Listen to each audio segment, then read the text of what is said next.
didn't know you were awake, I swear. Don't worry about it. I beg your forgiveness and your blessing. I am but a humble servant. You are back in Haven, my lady. They say you saved us. The breach stopped growing, just like the mark on your hand.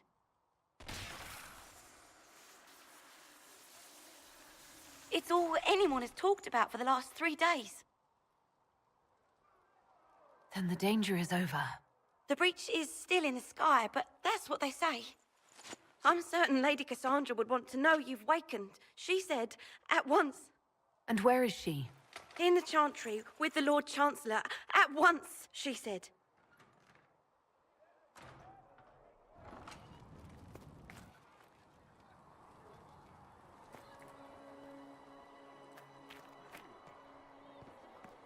That's her. That's the Herald of Andraste. They said when she came out of the Fade, Andraste herself was watching over her. Hush. We shouldn't disturb her.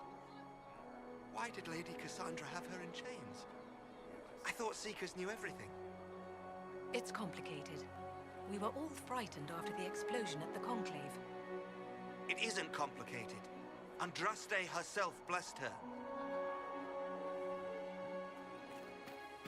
That's her. She stopped the breach from getting any bigger. I heard she was supposed to close it entirely. Still, it's more than anyone else has done. Demons would have had us otherwise.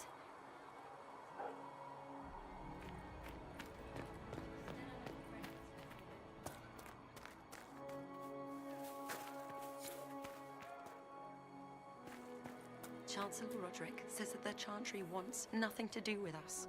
That isn't Chancellor Roderick's decision, sister. Most of the Grand Clerics died at the Conclave. Who will lead us now? Andraste didn't have Grand Clerics telling her what to do, and she managed nonetheless. You expect us to be like Andraste? Someone must. Make her watch over you.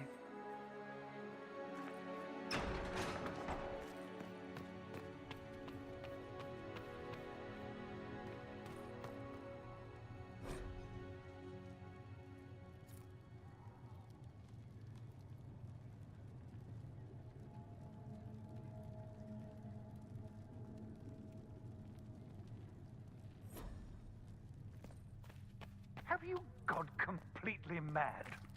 She should be taken to Val Royo immediately, to be tried by whomever becomes divine. I do not believe she is guilty. The elf failed, Seeker. The breach is still in the sky. For all you know, she intended it this way. I do not believe that. That is not for you to decide. Your duty is to serve the Chantry. My duty is to serve the principles on which the Chantry was founded, Chancellor, as is yours. Chain her! I want her prepared for travel to the capital for trial. Disregard that, and leave us.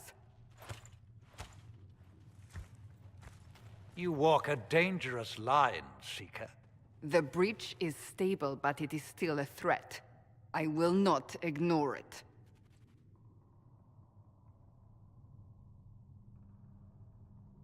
So I'm still a suspect, even after what we just did? You absolutely are. No, she is not. Someone was behind the explosion at the Conclave. Someone most holy did not expect. Perhaps they died with the others, or have allies who yet live. I am a suspect? You, and many others. But not the prisoner. I heard the voices in the temple. The Divine called to her for help. So her survival, that thing on her hand, all a coincidence. Providence. The Maker sent her to us in our darkest hour.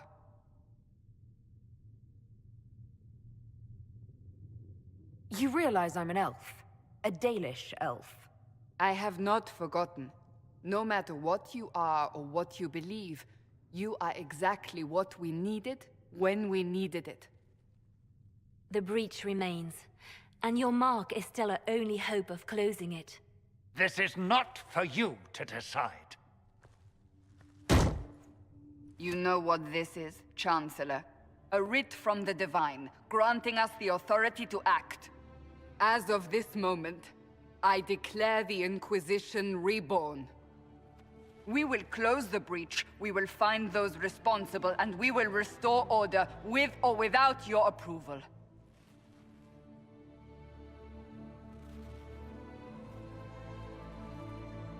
This is the Divine's directive. Rebuild the Inquisition of old. Find those who will stand against the chaos. We aren't ready. We have no leader, no numbers. And now, no Chantry support. But we have no choice. We must act now, with you at our side.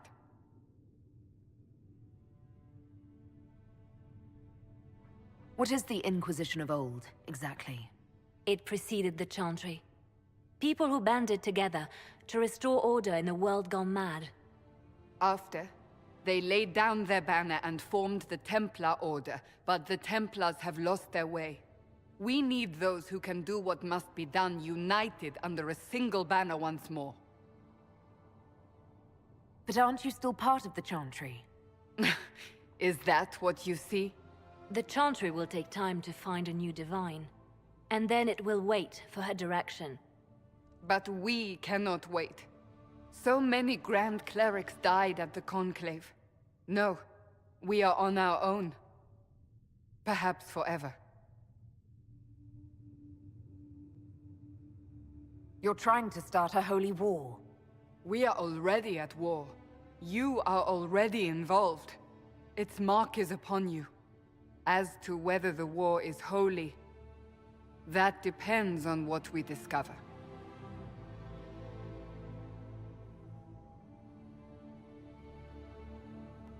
If you're truly trying to restore order, That is the plan.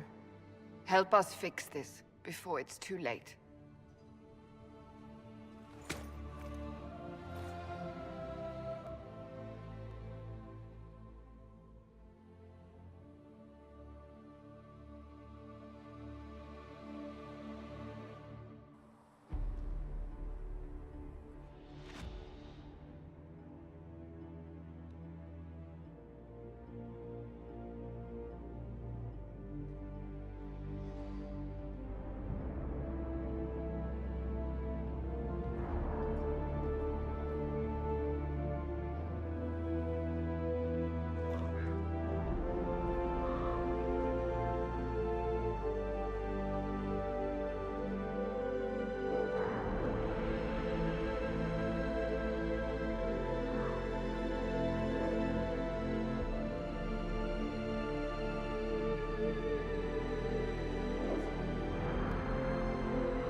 So, now that Cassandra's out of earshot, are you holding up all right? I mean, you go from being the most wanted criminal in Thedas to joining the armies of the faithful. Most people would have spread that out over more than one day.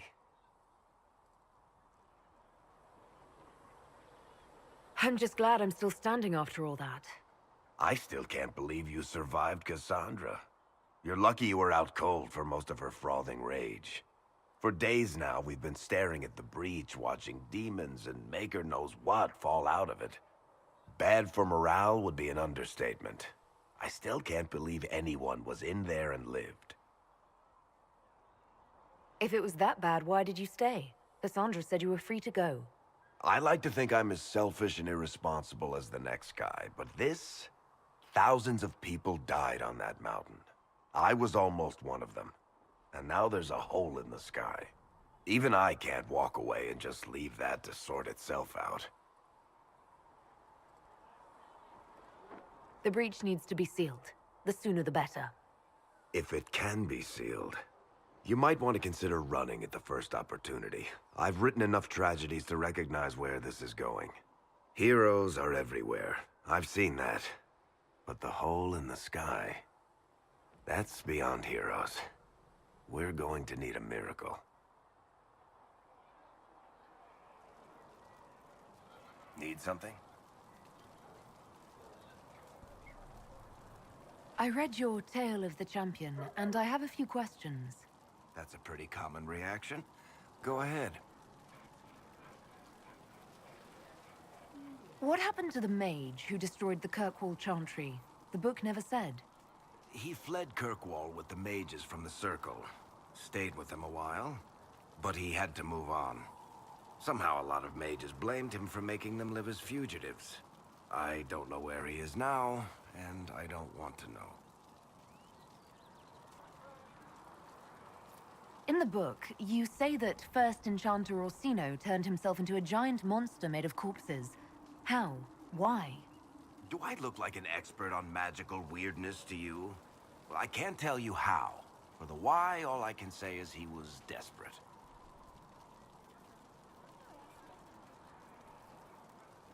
There's no way Hawk really could have killed the Arashok. It would have started a war with the Kunari. I was told later that the Kunari disavowed his actions. Apparently the Arashok didn't get permission before he attacked Kirkwall, and the Qun didn't want another exalted march. When they finally sent a ship to haul the wrecked dreadnought away, they just said, "We will never speak of this again." As far as I can tell, that's the Qun's version of an apology. Where are the rest of Hawk's associates now? Meryl decided to look after the elves left homeless by the fighting. She's done a pretty good job of keeping them away from the mages and Templars, so far. I guess she has plenty of practice avoiding stupid human battles with her old Dalish clan. Fenris has kept himself busy, hunting down the Tevinter slavers who came south to prey on the refugees. I'm not sure exactly where he is at the moment. You can usually follow the trail of corpses, though. Isabella went back to the raiders. She's calling herself an admiral now. I don't know if she's actually in charge or just has a really big hat. Might be the same thing, honestly. Sebastian went back to Starkhaven. I'm sure he's boring all sorts of people there. Last I knew, Hawk's sister Bethany was doing something wardeny near the Anderfell's border. Aveline is still guard captain. I'm pretty sure Kirkwall would fall into the sea if she quit her job.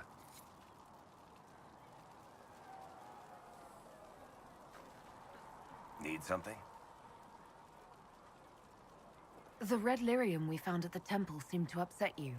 My brother Bartrand and I sort of discovered red lyrium during an expedition in the Deep Roads. We located an ancient Tig, so old it barely looked dwarven. There was this idol there made of it. Bartrand brought it back to the surface, and, well, everything's gone downhill from there. So what is it? Just another kind of lyrium? The red stuff is lyrium like a dragon is a lizard. It's not just a different color. It has a whole host of weirdness all its own. I've written to every mining cast house in Orzammar. No one's seen this stuff before or knows where it came from.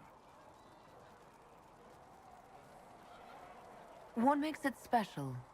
Regular lyrium can mess you up pretty badly, but you have to ingest it for that to happen. Red lyrium messes with your mind when you're just near the stuff. You hear singing, get violent, paranoid, and then it does creepy shit. Makes things float, brings statues to life. I've had a few alchemists studying it in Kirkwall, in shifts.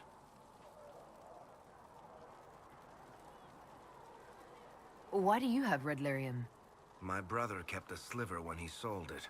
I'm pretty sure he held on to it because it was already talking to him. That little shard drove him mad. I had him taken to a sanitarium and eventually found the fragment in his house. We brought the shit to the surface, Bartrand and I. I wanted to find out if there was a way to shut it up. So far, it looks like the answer is no. If red lyrium is as dangerous as you say, why'd you keep it? I've heard that shit singing to me. I know better than anyone how bad it is. In Orzammar, miners keep regular, non-crazy raw lyrium in special lead-lined containers. Actually, it's a huge secret how they're constructed. Keeps surface folk from horning in on the lyrium trade. I pulled a lot of strings and got a smith to build me 4 of them nested inside each other. Nobody gets to study it up close for more than an hour, and they have to wait a week between shifts. I think that's enough on red lyrium.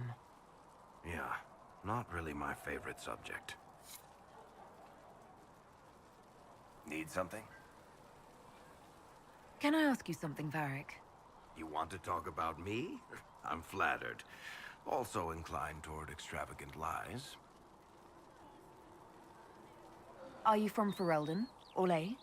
Free marches, born and raised in Kirkwall. And despite whatever you've heard, no, Kirkwall's not that bad. I'm not clear on your line of work. You're a merchant? I'm a businessman. My family has a seat in the Dwarven Merchants Guild. Merchants buy and sell goods.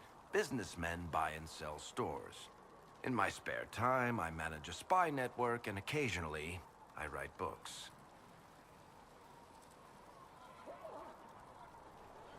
If you've run a spy network, why is Leliana our spy master? To be honest with you, she's just a better spy master. The truly great ones can keep their distance. They don't get attached to their people. Me, I always wind up babysitting my informants and worrying about their families. We're in better hands with her. How do you and Cassandra know each other? You heard about the Kirkwall Chantry being destroyed? The guy responsible used to be a friend of mine. The Seeker had questions about that, and I had answers. Where did you get that crossbow? I've never seen one like it. Bianca? She's one of a kind. I got her off a guy in Darktown. Took me a week to pry his dead fingers off the stock.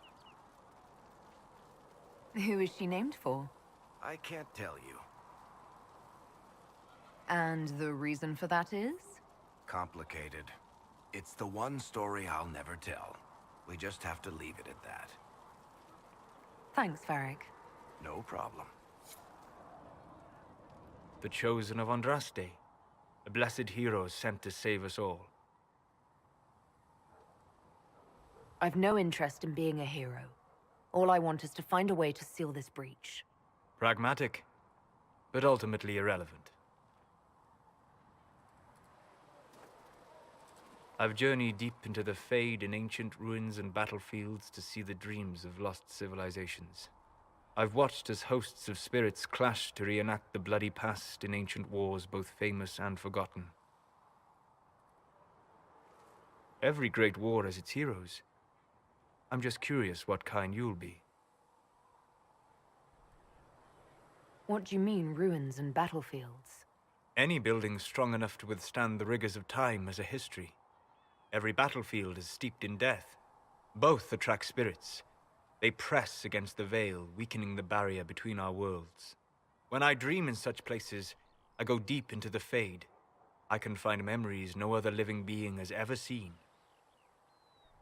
You fall asleep in the middle of ancient ruins. Isn't that dangerous?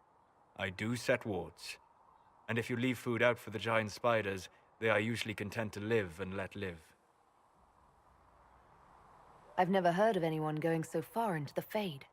That's extraordinary. Thank you. It's not a common field of study for obvious reasons. Not so flashy as throwing fire or lightning. The thrill of finding remnants of a 1,000-year-old dream? I would not trade it for anything. I will stay there. At least until the breach has been closed. Was that in doubt? I am an apostate mage surrounded by Chantry forces, and unlike you, I do not have a divine mark protecting me. Cassandra has been accommodating, but you understand my caution. You came here to help, Solus. I won't let them use that against you. How would you stop them? However I had to. Thank you. But now let us hope either the mages or the Templars have the power to seal the breach.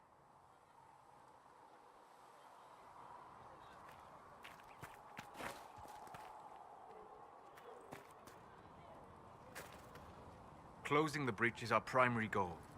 But I hope we might also discover what was used to create it. Any artifact of such power is dangerous. The destruction of the Conclave proves that much. You don't think whatever created the explosion was destroyed in the blast? You survived, did you not? The artifact that created the breach is unlike anything seen in this age. I will not believe it destroyed until I see the shattered fragments with my own eyes. We would do well to try to recover whatever created the breach. Liliana's people have scoured the area near the blast and found nothing. Whatever the artifact was, it is no longer there. In any case, did you need me for anything? I'd be interested in hearing your opinions on elven culture. I thought you would be more interested in sharing your opinions of elven culture. You are Dalish, are you not? What's your problem with the Dalish? Allergic to Halla? They are children acting out stories misheard and repeated wrongly 1,000 times. Oh, but you know the truth, right? While they pass on stories, mangling details, I walk the Fade. I have seen things they have not.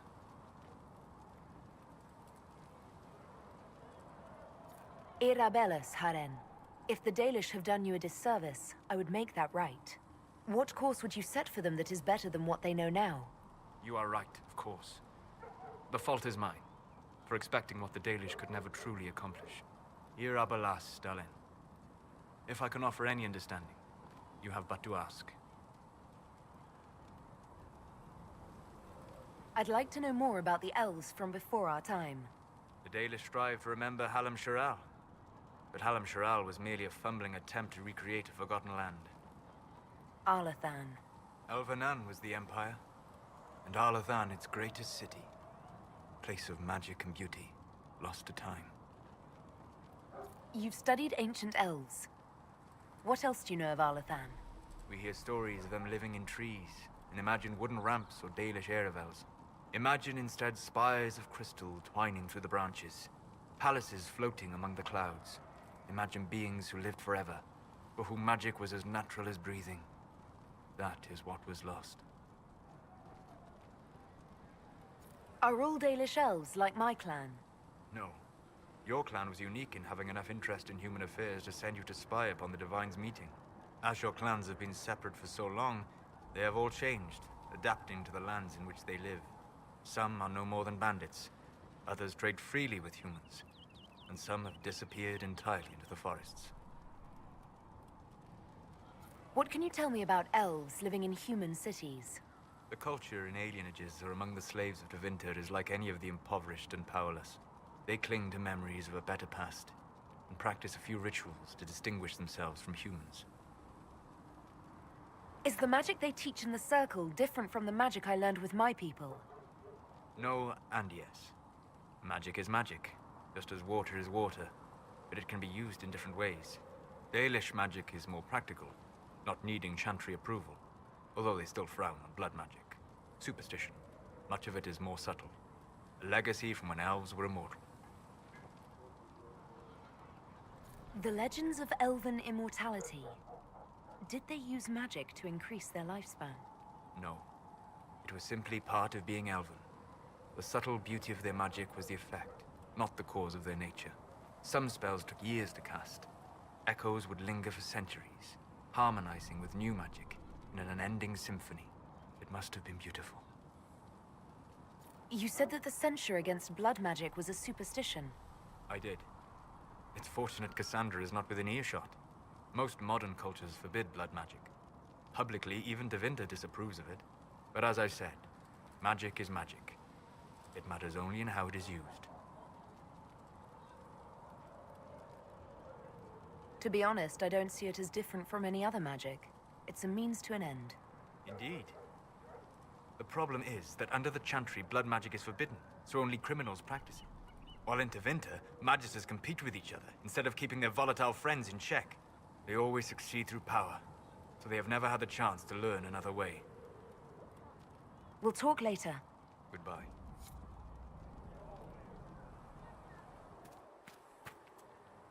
Greetings. I'd like to know more about you, Solus. Why? You're an apostate, yet you risked your freedom to help the Inquisition. Not the wisest course of action when framed that way. I appreciate the work you're doing, Solus. I just wanted to know more about you. I'm sorry. With so much fear in the air. What would you know of me? What made you start studying the Fade? I grew up in a village to the north. There was little to interest a young man, especially one gifted with magic. But as I slept, spirits of the Fade showed me glimpses of wonders I had never imagined. I treasured my dreams. Being awake, out of the Fade, became troublesome. Did spirits try to tempt you? No more than a brightly colored fruit is deliberately tempting you to eat it. I learned how to defend myself from more aggressive spirits, and how to interact safely with the rest. I learned how to control my dreams with full consciousness. There was so much I wanted to explore. I gather you didn't spend your entire life dreaming. No. Eventually, I was unable to find new areas in the Fade. Why? 2 reasons. First, the Fade reflects the world around it. Unless I traveled, I would never find anything new. Second, the Fade reflects and is limited by our imaginations. To find interesting areas, one must be interesting.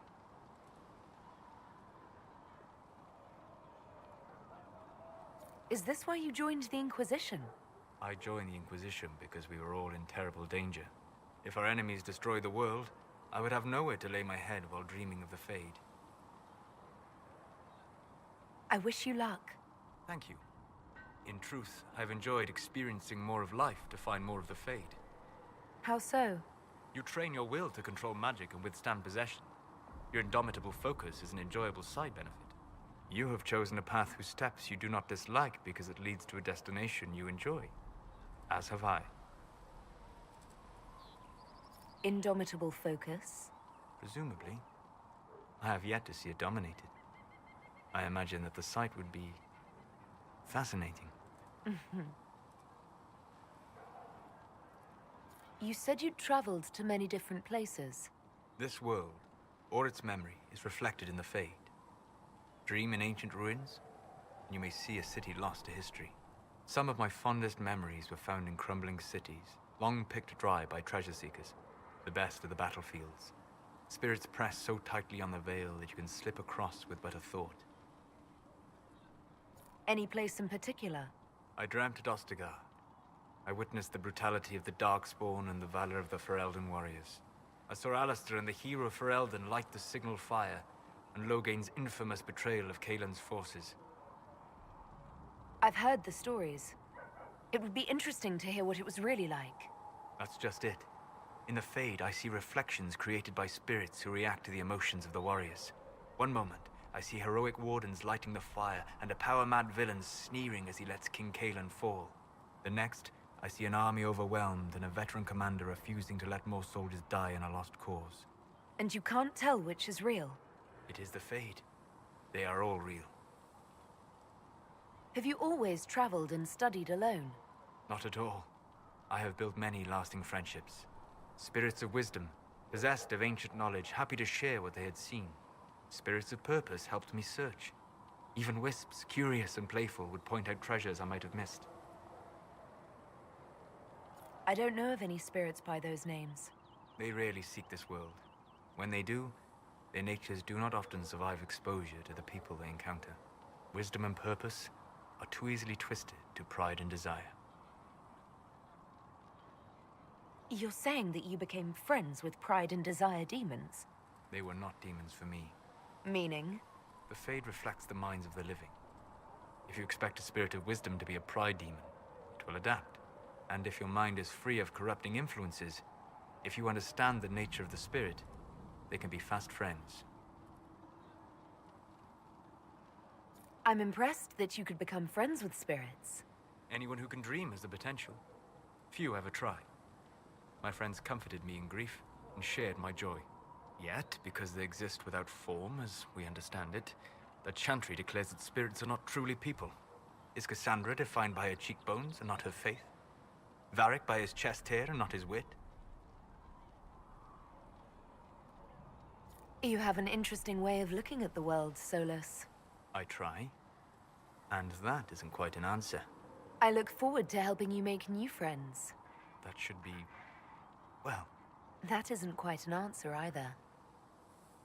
We'll talk later. Goodbye. Hello. What do you know about the Fade? A great deal from my wanderings. There are few hard facts, but I can share what I have learned. I'd like to know more about the Breach. Simply put, it is a tear in the veil between this world and the Fade, allowing spirits to enter the world physically. Small tears occur naturally when magic weakens the veil, or when spirits cluster at an area that has seen many deaths. But your mark allows you to exert some control over the Breach. That means it was created deliberately. I'd like to know more about the Veil. Circle mages call it a barrier between this world and the Fade, but according to my studies in ancient elven lore, that is a vast oversimplification. Without it, imagine if spirits entered freely. The Fade was not a place one went, but a state of nature like the wind. It sounds like it would be wonderful. And dangerous. But yes, a world where imagination defines reality, where spirits are as common as trees or grass. Instead, spirits are strange and fearful, and the Fade is a terrifying world touched only by mages and dreamers. I am glad that I'm not alone in seeing the beauty of such a world, along with the obvious peril. I'd like to know more about demons. Your Dalish say that demons hate the natural world and seek to bring their chaos and destruction to the living. But such simplistic labels misconstrue their motivations, and in so doing, do all a great disservice. Spirits wish to join the living, and a demon is that wish gone wrong. Is there a way to coexist? To live with them? If not in peace, at least without such active confrontation. Not in the world we know today. The Veil creates a barrier that makes true understanding most unlikely. But the question is a good one, and it matters that you thought to ask. We'll talk later. Goodbye.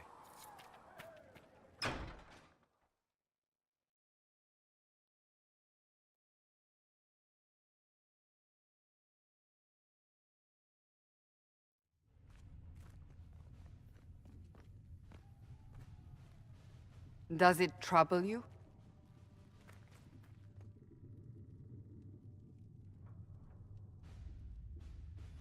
I just wish I knew what it was, or how I got it. We will find out. What's important is that your mark is now stable, as is the breach. You've given us time, and Solas believes a second attempt might succeed, provided the mark has more power. The same level of power used to open the breach in the first place. That is not easy to come by. Clearly, you have something in mind. We do.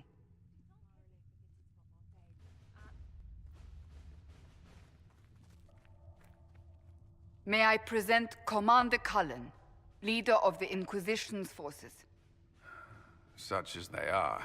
We lost many soldiers in the valley, and I fear many more before this is through. This is Lady Josephine Montelier, our ambassador and chief diplomat. Anderan Atishan. You speak Elven? You've just heard the entirety of it, I'm afraid. And of course, you know Sister Liliana. My position here involves a degree of... She is our spy master. Yes, tactfully put, Cassandra.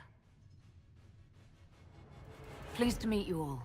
I mentioned that your mark needs more power to close the breach for good. Which means we must approach the rebel mages for help.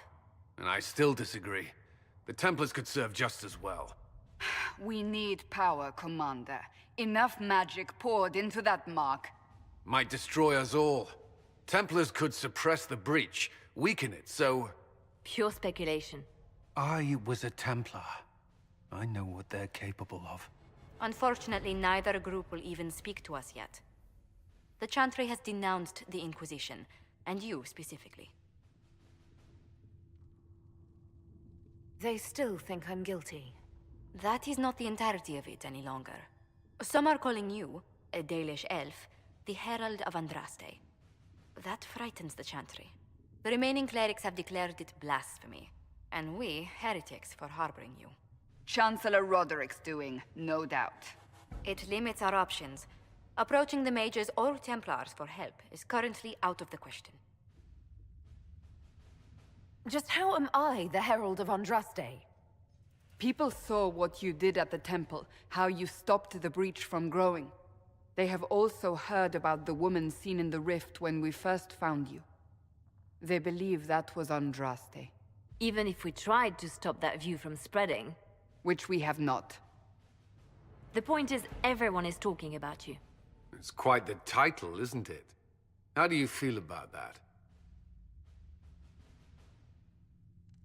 I'm no herald of anything, particularly not Andraste. I'm sure the Chantry would agree. People are desperate for a sign of hope. For some, you're that sign. And to others, a symbol of everything that's gone wrong. So if I wasn't with the Inquisition... Well, let's be honest, they would have censored us no matter what. And you not being here isn't an option. There is something you can do.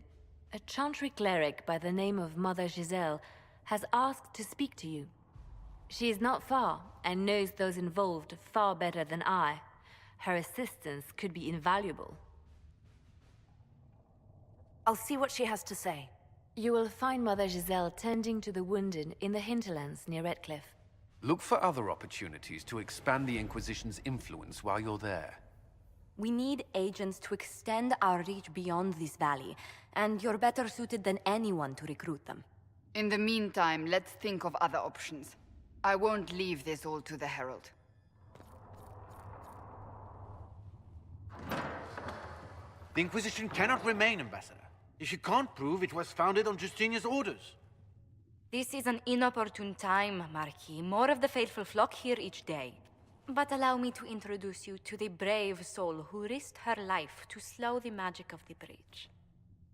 Mistress Lavellan, this is the Marquis d'Aurelion, one of Divine Justinia's greatest supporters. And the rightful owner of Haven.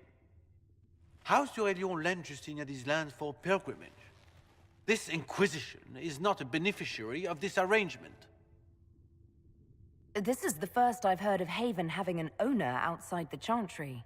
My wife, Lady Machin of Denner, has claimed to Haven by ancient treaty with the monarchs of Ferelden. We were honored to lend its use to Divine Justinia. She was a woman of supreme merit. I will not let an upstart order remain on her holy grounds. People have been injured. You can't just turn them out onto the snow. And who benefits if they stay? Divine Justinia, Marquis. The Inquisition, not the Chantry, is sheltering the pilgrims who mourn her. Why is the Chantry ignoring the faithful? Because it remains in shock.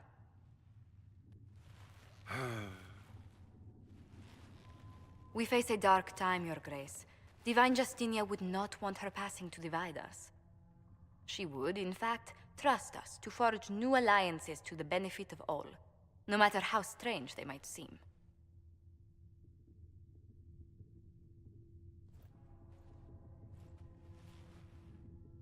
I'll think on it, Lady Montillier. The Inquisition might stay in the meanwhile.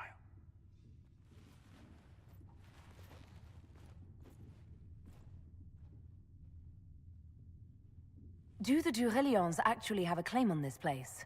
His Grace's position is not so strong as he presents it. Despite their Ferelden relations, the d'Aurelions are Orlesian. If the Marquis wishes to claim Haven, Empress Selene must negotiate with the Ferelden on his behalf. Her current concerns are a bit larger than minor property disputes. I apologize for the intrusion. I didn't realize you were meeting with the Marquis. You did little harm. In truth, the debate was most beneficial as practice for those to come. You expect more people in Haven? Undoubtedly. And each visitor will spread the story of the Inquisition after they depart. An ambassador should ensure the tale is as complimentary as possible.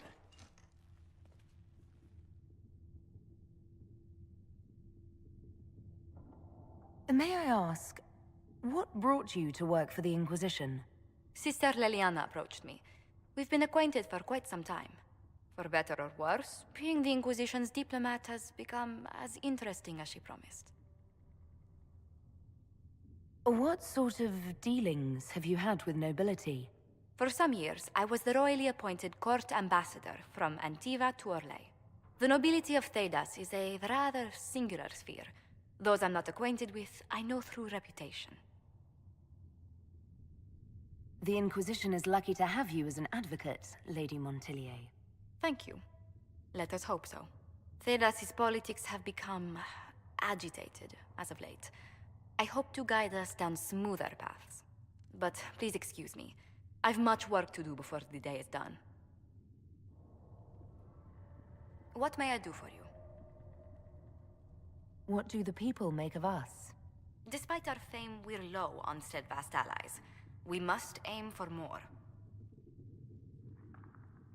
Any visiting dignitaries I should watch out for? Sir Griffith of Denerim, a most distinguished knight of the realm. He's defeated darkspawn, slain demons, chased down abominations. Just don't ask him about it over dinner. He spares no detail. Greetings.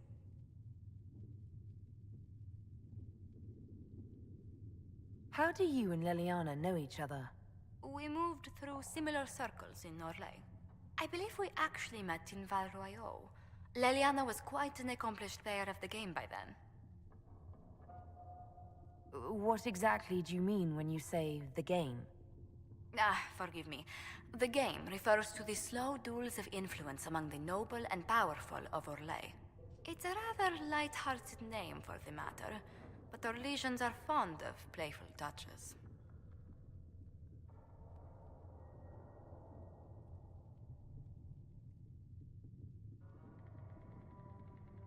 What business are the Montilliers in exactly? We began as merchants. My ancestors founded the first trade routes to Rivain. We once sent entire fleets across the Waking Sea. But not anymore. No. These days, our vessels are a touch more modest. What did you do before coming here? I had the great honor of serving Antiva's crown as ambassador to Orlais. I'm also first in line to become the head of House Montillier, though my siblings attend to our mercantile affairs. How strong are your past loyalties? I would never have given up my position if I did not intend to fully commit to the Inquisition. We cannot fall back on borders. Antiva is as threatened as any country by the rebellions. If anything, the alliances I forged there may help our current cause. Do you think the Inquisition will continue after we seal the breach? If we prove ourselves by healing the breach, people may turn to us for other things. Protection, counsel, justice. The Inquisition offered these once to those in need. Tell me, do you believe I was saved by Andraste at the Temple of Sacred Ashes? I should much like to believe so, Your Worship. The miracles Andraste performed were so long ago, they're difficult to picture. If it were truly her and the Fate who saved you... Well, in any case, many already believe you walk in the Maker's light. Let's speak later. Goodbye. Blessed are the peacekeepers, the champions of the just. Blessed are the righteous, the lights in the shadow. In their blood, the Maker's will is written. Is that what you want from us? Blood?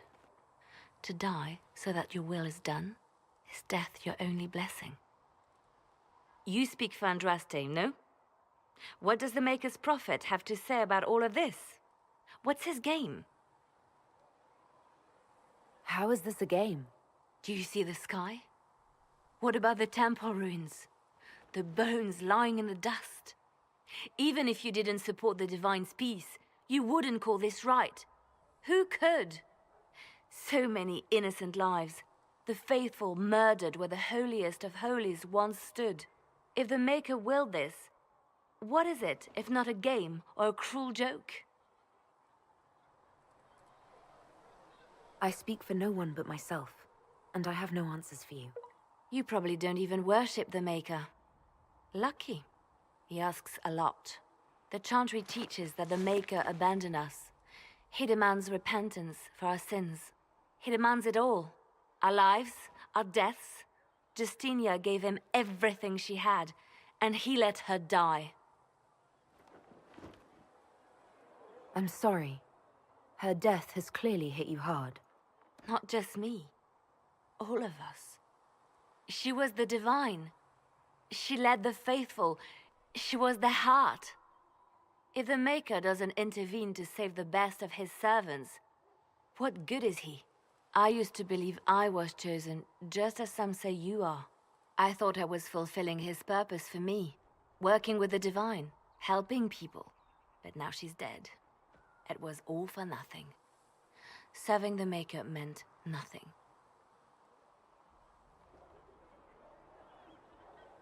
Maybe you have another purpose. I could help you find it. No, this is my burden.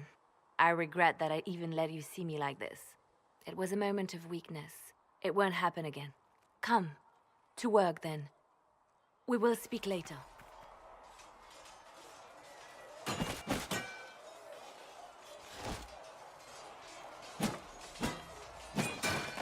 Ugh.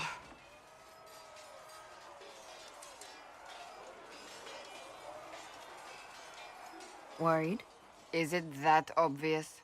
I'm afraid so. Did I do the right thing? What I have set in motion here could destroy everything I have revered my whole life. One day they may write about me as a traitor, a madwoman, a fool, and they may be right.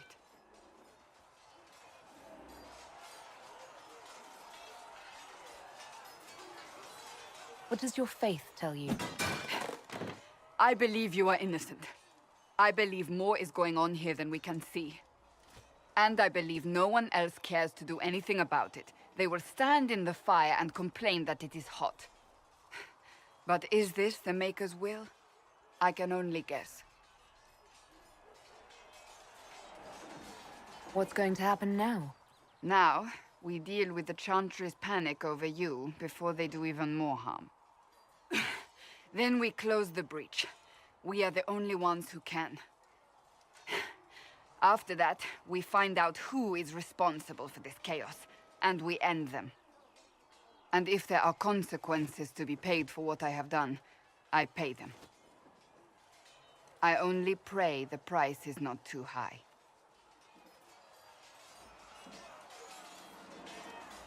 Isn't it a bit late to worry about it now? We have only just begun.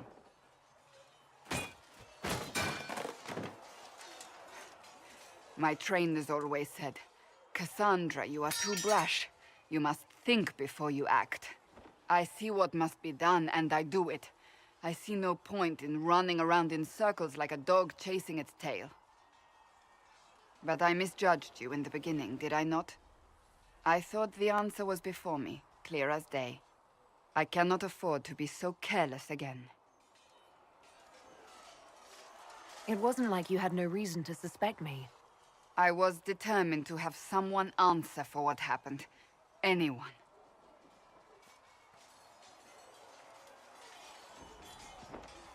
You've said you don't believe you're chosen. Does that mean you also don't believe in the Maker?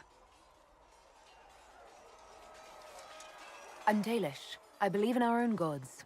And there's no room among your gods for one more? I suppose it doesn't matter now. I have to believe we were put on this path for a reason, even if you do not. Now it simply remains to see where it leads us.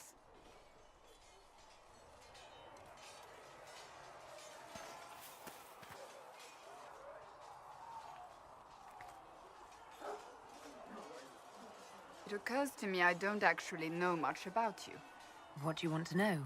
I'm not sure. Where are you from? My clan never stayed in one place for long, though we primarily roamed the free marches. Oh? I didn't think your people roamed that far north, but clearly I'm mistaken. I'm told some members of your clan might still be alive. Do you intend to go back?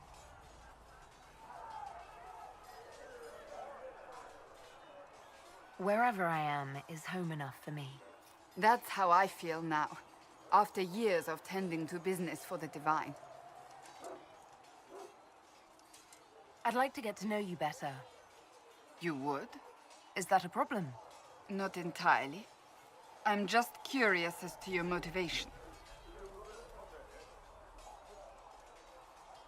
No motivation, beyond making things between us less... Antagonistic? Exactly. As you wish. My name is Cassandra Pentecost, daughter of the Royal House of Navarra, 78th in line for the Navarran throne. I joined the Seekers of Truth as a young woman, and was with the Order until they withdrew from the Chantry. I remained as the Divine's right hand, carrying out her order to form the Inquisition. And here we are. That's all there is to know, my lady. So you are the right hand to the Divine? To Divine Justinia, yes. And Divine Beatrix before her, in fact. The position is normally reserved for Templars of the Knights Divine, but my circumstances were unusual. Unusual how? You don't know the story? Thank the Maker. I will tell you if you wish, but it isn't as exciting as some drum it up to be. The short version is that I once saved the previous Divine's life. My reward was becoming her right hand. But what does a right hand do, exactly? What is your hand capable of? It gives, it takes, it beckons. It makes a fist. Liliana and I extended the Divine's reach beyond the Grand Cathedral. We went where she could not. After Beatrix, I was tired of the position and wanted to return to the Seekers. But Justinia convinced me to stay. Her vision for the future gave me hope. You thought she could really change things? Justinia knew the war was coming long before it began. She tried to avert it, but the forces arrayed against her were too strong. Sometimes you have to break a bone so it can be reset. That's where the Inquisition comes in. It was to be the answer. A means to preserve as well as an agent for change. I only wish she had lived to see it. You're a member of Navarra's royal family. The Pentecosts are a very large clan. Half of Cumberland could say the same. Really? No, but it feels that way. I have hundreds of relatives so distant they need charts to prove we're related at all. And they have them. Oh yes. The Pentecosts value their precious blood like it runs with gold. And you joined the Seekers to get away from that? It was a life worth getting away from. The Pentecosts are famed for dragon hunting, but few actually pursue the craft. Most are fat and lazy. They pay lip service to the Maker and care only for idle pleasures and past glories. My brother was all that kept me in Navarra. Once he was gone, so was I. Tell me about your brother. I would prefer not to speak of Anthony. Another time, perhaps. You don't seem to like your homeland much. My family polluted it for me. What little I saw of my homeland was through the bars of a gilded cage. My uncle treated me like a porcelain doll to be placed on a shelf and dusted only when necessary. Thus, I did not see Navarra, the real Navarra, until much later. By then, I realized I knew it not at all. Your uncle? What about your parents? They had the misfortune of taking the wrong side in the second attempt to overthrow King Marcus. The king executed them, but spared my brother and I since we were family and children at the time. Thus we were raised by my uncle, a mortalitasi who preferred the company of his corpses to the living. Your uncle was a mortalitasi? A death mage. He still is. My countrymen do not burn the dead. They bury them in special crypts. The Mortalitasi supervise the crypts, like priests. Uncle Vestalis oversees the grand necropolis. Nevarans spend more time honoring dead relatives than they do with living ones. It is odd to be so fascinated with death and its trappings. I will never understand it. So, what's the story about you becoming the right hand? Sweet Andraste, do you really want to hear that? It was, what, 18, 20 years ago? Some still discuss it like it happened yesterday. The tale gets bigger each time it's told. I barely recognize myself within it now. That's what happens with stories that become legends. I am not a legend, nor was I then. I was a young woman barely out of training. To hear others tell it, I alone saved divine Beatrix from a horde of dragons sent to assault the Grand Cathedral. Rather impressive for such a young seeker, wouldn't you say? And the truth is? I stumbled upon a conspiracy to kill Beatrix. A Templar Knight Commander was at its heart. And there was a dragon battle at the Grand Cathedral. But I had help from loyal mages who rallied to the cause. They freed the dragons from magical control. Without them, the Divine and I would both have died. Yet I became the right hand, and they are forgotten. What happened to the mages that helped you? They went back to their circles, with rewards and privileges and Most Holy's gratitude. Many of them died at the Conclave. An impressive tale. I can see why people enjoy telling it. Just wait till they start telling stories about you. I'll let you get back to work. You there. There's a shield in your hand. Block with it. If this man were your enemy, you'd be dead. Lieutenant, don't hold back. The recruits must prepare for a real fight, not a practice one. Yes, Commander. We've received a number of recruits. Locals from Haven and some pilgrims. None made quite the entrance you did. I just hope I can help. As do we all. It is enough that you would try. I was recruited to the Inquisition in Kirkwall myself. I was there during the Mage Uprising. I saw firsthand the devastation it caused. Sir. Cassandra sought a solution. When she offered me a position, I left the Templars to join her cause.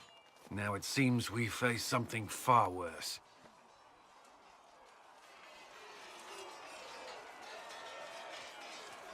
The Conclave destroyed a giant hole in the sky. Things aren't looking good. Which is why we're needed.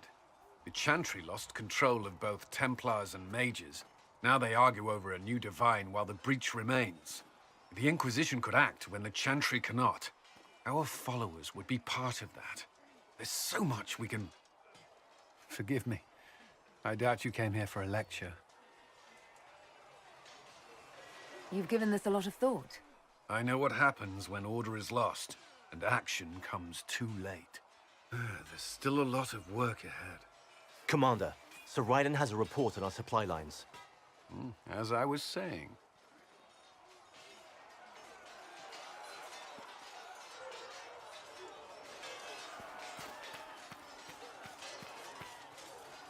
Yes?